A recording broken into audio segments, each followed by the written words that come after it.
It's 104 days to the 2023 presidential election, and the candidates are traveling the length and breadth of the country to secure the support of Nigerians. Good afternoon and welcome to Standpoint. I'm Ibrahim Shita. Now, presidential candidate of the People's Democratic Party, Alhaji Atiku Abubakar, is optimistic that the crisis rocking the party will be resolved soon. He disclosed this after his visit to former military head of state Ibrahim Babangida in Minna. Atiku is at loggerhead with Governor Nyesom Wike of Rivers State and 4 other PDP governors over their insistence that Senator Iyorchia Ayu, the national chairman of the People's Democratic Party, should vacate his position for a southerner to replace him. The PDP presidential candidate says he's open to negotiations with the governors. We'll talk this through by speaking via Zoom from Delta State is the Commissioner for Information, Charles Aniagwu. Thank you so much for joining us on Standpoint this afternoon. Thanks for having me. Good afternoon, viewer. Right. A lot of Nigerians have been looking forward to seeing how the PDP will resolve the crisis because it's been lingering for a while now, and it looks like this is something that might or may not come to an end. Talk to us about the latest, because this is a presidential candidate who's talked about uniting the country. And a lot of Nigerians are asking, if you can't unite your party, how would you be able to unite Nigerians? So let's start from where your party is at in terms of resolving this crisis. Well, I can assure you that we have made a whole lot of progress since the last time we spoke. You recall in the course of my interaction with Precious Amayo the last time I appeared on your station, I made it clear that the train have left the station, and that in the course of our movement, we are going to continue to stop at different train stations with a view to picking up passengers, both those who are a little hesitant at the moment and those who are also possibly going to see reason to join the PDP as a party that have got what it takes to recover Nigeria from where we are at the moment. And so what you are saying is also in line with what I told you then.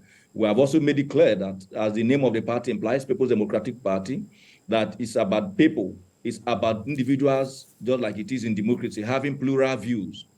And in such setting, you are going to have divergent views, you are going to have opposing views, you are also going to have views that is in accordance with the thinking of certain groups.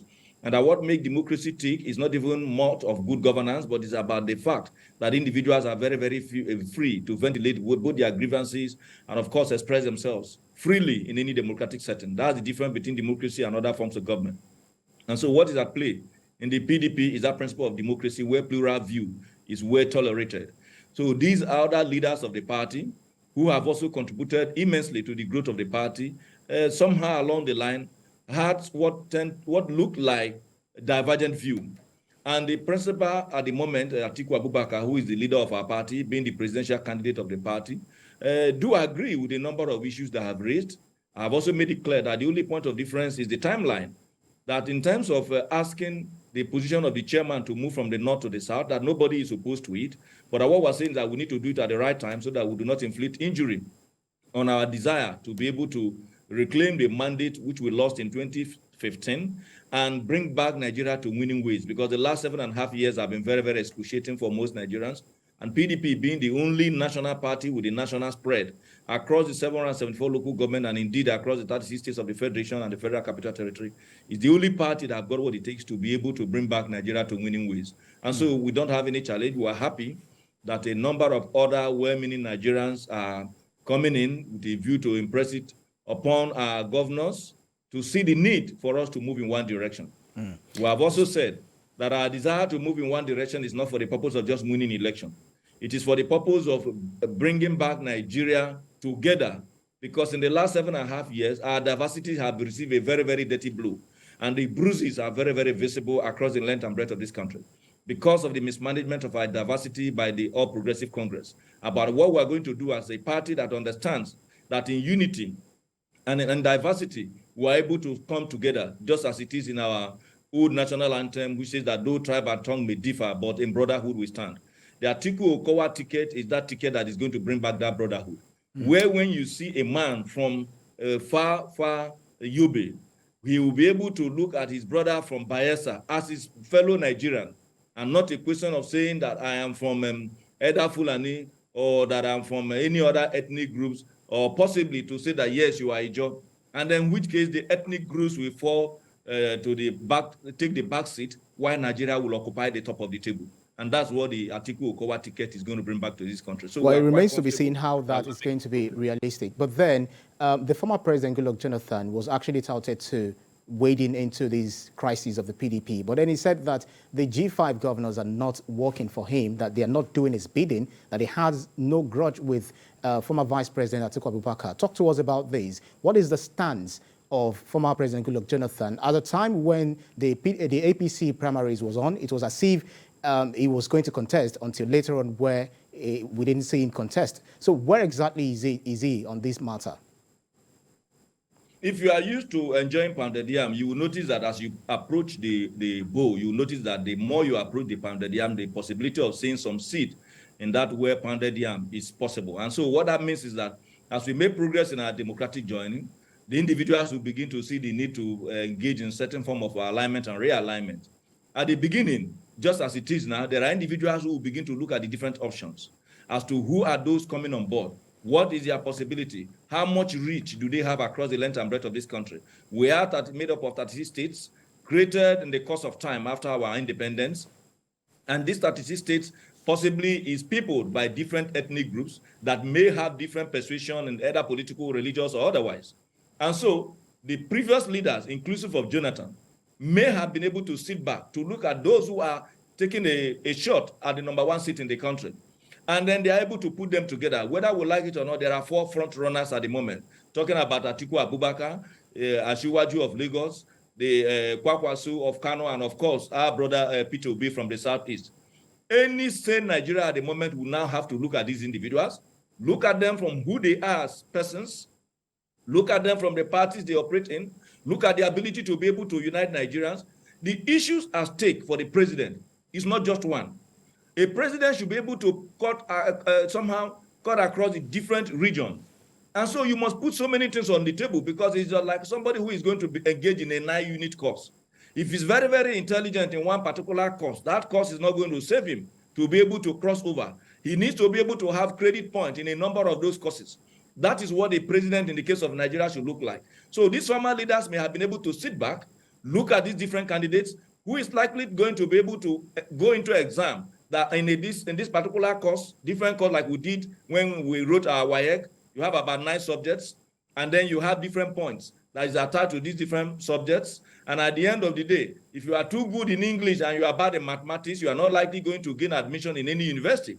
And so the leaders may have been able to look at the abilities of these 4 presidential candidates that are more like front runners as to who is that candidate that understands English, mathematics, biology, chemistry, and possibly physics, then mix it with a level, some elements of agriculture and geography, that is able to now have 6 credits in the 9 different subjects that can afford to take Nigeria out of the woods.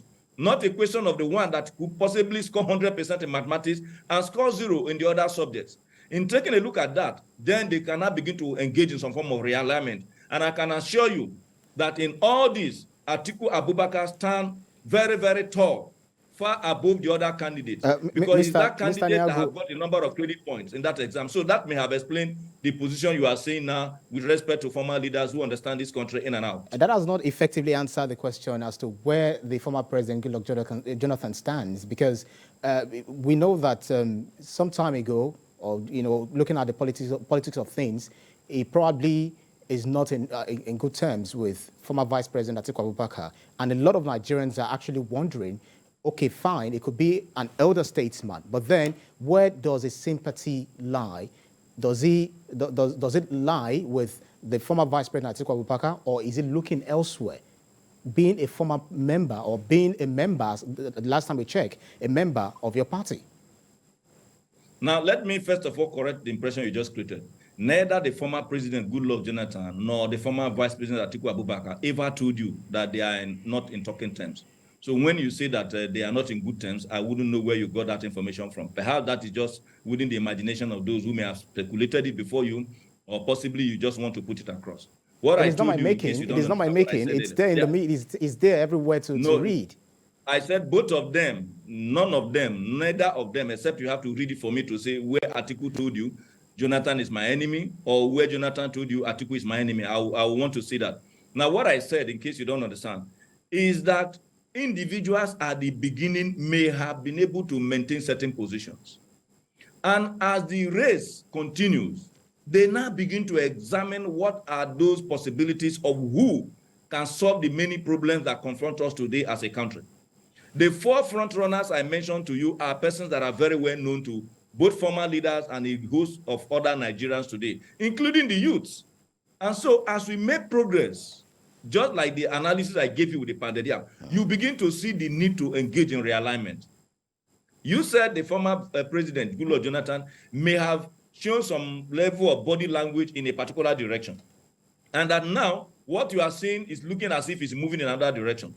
That movement, if what you have said is true, is possibly because he have also gone in to be able to take some level of analysis of the situation we find ourselves, i.e., the very, very poor state of the economy, the very disturbing state of our unity, the very challenging state of our education, the very uncoordinated manner that our economy is being run at the moment, and of course, the issue of insecurity, which has become the bane of development across the length and breadth of this country.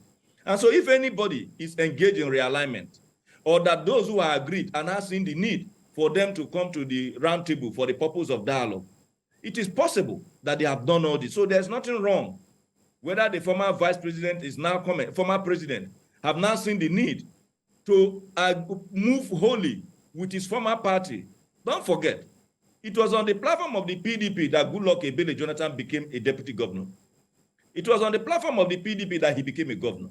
On the platform of the PDP, he became a vice president. On the platform of the PDP, he became an acting president. And to top it up, on the platform of the PDP, he became a president. The Goodluck Jonathan, I know, is not an ungrateful human being. He will want to also pay back his party and encourage those who are the founding fathers of the party. Of course, you know Atiku belongs to that class. So if you see Jonathan having to support a member of the party that brought him to limelight and took him to the zenith of administration in this country, it will not be out of place. In any case, right, that is what is expected.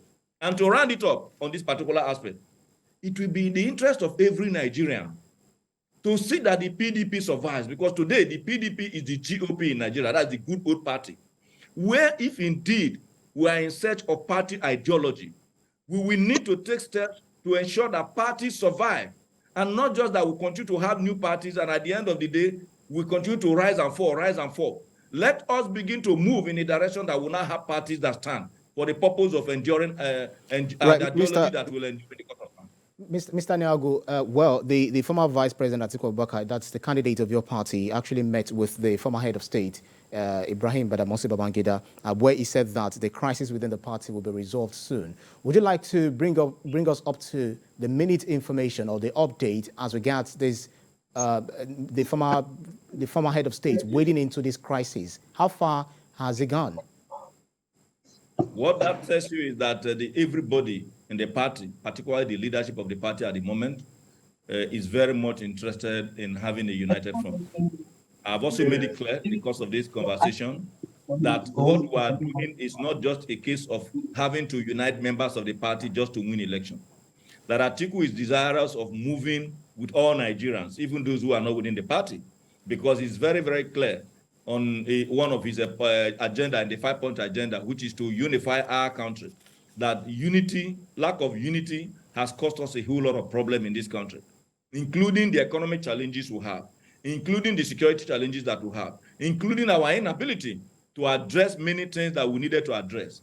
Because if we are that united and that this administration, the APC-led administration, have been able to bring us together, the appointment of individuals to strategic positions would have taken the color of the diversity that we have in this country. And so the meeting with former military president Ibrahim Babangida is still in line with that desire to bring all Nigerians together.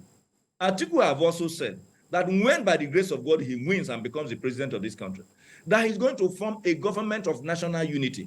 Perhaps I may need to take you back to 1999 when he and Obasanjo won the election. They brought in people from APP, they brought in people from AD.